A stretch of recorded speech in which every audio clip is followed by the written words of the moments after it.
This is the story I'm calling Chimanimani.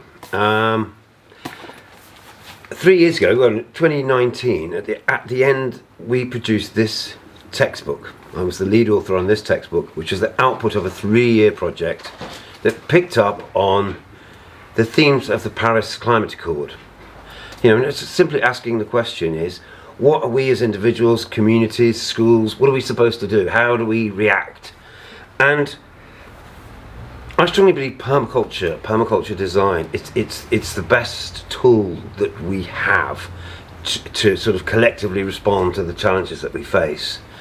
And that really draws on our own personal experience. So it's not about telling people what to do, it's about making people think about how we achieve long-term goals, how we work towards maybe collective objectives.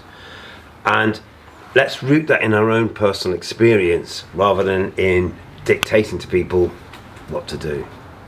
So we wrote a textbook, and it was based on real experience, both here in Wales and in Uganda, and it created a certain amount of interest.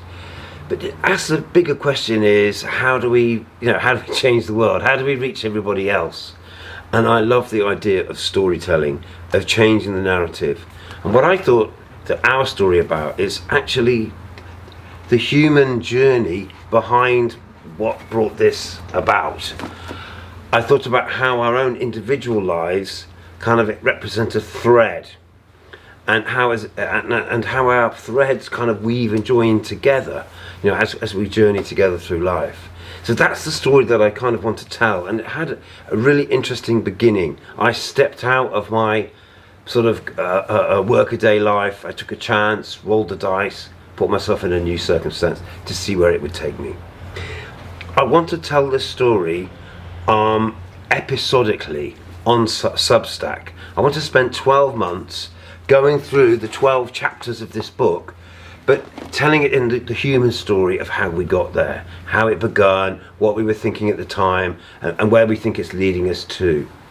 As we write our story, I want to interact with all of the people that we met along the way. I worked at environment centres, I've been working in community gardens, working in refugee settlements in Africa. All these different threads, all these different stories somehow wind together. And I hope that in telling our story we can connect to those people and really communicate that there's so many people out there investing their time, their own life, their own experience into creating their own small and slow solution.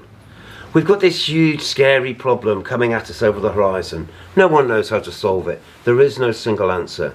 But if we all begin to address it individually through our homes, our families, our communities, and maybe we create a whole new realm of possibilities. That's what this story is about, and that's what we want to tell. So thank you very much for listening.